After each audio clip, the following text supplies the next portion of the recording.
Hi, I'm your host, Esty Martin, here with Orlando Live. We're at the City Arts Factory in downtown Orlando. Super excited about this. It's every third Thursday. We're going to check out the artists and their paintings, but first, I am with an awesome artist from Argentina, Paul Weisman. Thank you. It's nice to be here. What inspired you about this? It's actually about kind of human nature and conflicts we have with both nature and the media and how they're kind of consuming us from both ends. Really impressed with this painting. I mean, this is unbelievable. Imagine this tiny, cute little girl painting this huge painting. What inspired you with this painting? I see the girl's face. I mean, this is really, really intricate. Se llama Explosión.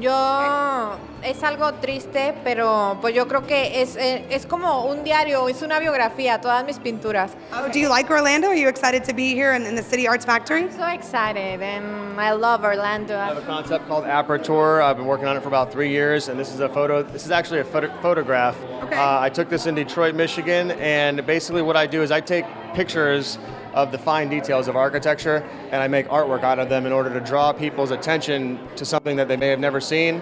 And then usually with all my pieces, there's a little bit of an explanation, kind of gives them an idea of what they're looking at, and hopefully they get a new appreciation for some of the architecture in their community. I like the take on that. Everyone's always like, look at the big picture, step away and look at the big picture, but you've totally gone against that whole concept, and you're like, no, I'm gonna get in, I'm gonna get close, and I'm gonna look at the crevice. Now this behind me is your photography. Can you tell us a little bit about this picture? I love the detail. This was taken at Selby Gardens in Sarasota, Florida. Oh. It's very similar to Lou Gardens, where I spent most of today taking pictures. And it's been a very good inspiration for me to go to places like that. About 2 years ago, I decided to get serious. And that's when I started this portfolio of images. I have about 50 of this series. And I'm with my new buddy, Nestor.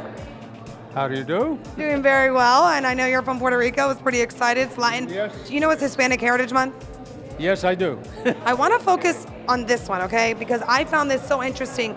You summed it up and you said this is artwork that describes your life. Can you go into that a little bit? In a sense, it describes some parts of my life, and especially my interests as an artist over time. Okay.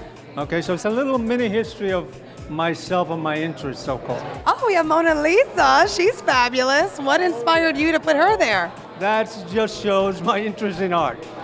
In general, the old masters to the present, everything is mixed in there. We have Latin Heritage Month here, okay? I mean, this is a Latin. He is Dominican. He lives in Puerto Rico with his wife. He does his art. He's been doing it for years. He's super talented. Like, you can do it too. What inspires you to do what you do in these paintings? Básicamente mi inspiración viene de lo cotidiano, de lo diario, vivir, de momentos. Básicamente mi obra, lo que realizo, tengo un sello, es como un sello único, me expreso con expresionismo geométrico, con líneas, colores, o sea, cualquier tipo de tema que llegue a mí en el momento puedo aplicarlo a mi geometría. Now, I am standing, I have 3 of her pieces of art right behind us, and why is it so important to touch the painting? Sure. When you touch an icon based on Byzantine art, the graciousness of the persons, of the character representing it, will transmit to you, if you feel it, it's something like you understand what it's all about. So it's deeper than just a photo. I mean, you can touch it and feel the energy and the emotion emitted from what you did. You just receive what's given you.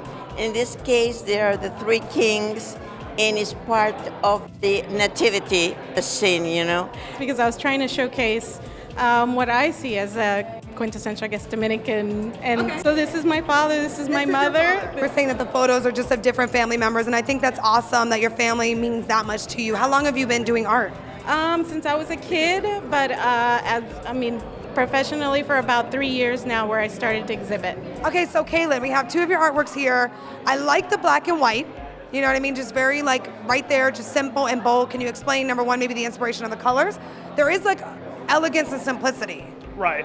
So my big thing with these is really focusing on silhouette and capturing the essence of the piece with it. And I chose to do the black and white because I'm really partial to Japanese art, and I really like how simple and clean it looks. So that's why I chose that palette. Can you explain maybe specifically what inspired you let's say the top one, because I'm looking at it, right? And it looks like a person, right? And a sword. Like, am I looking at it right? Right. Idea behind this, it's a female clad in armor on the top half.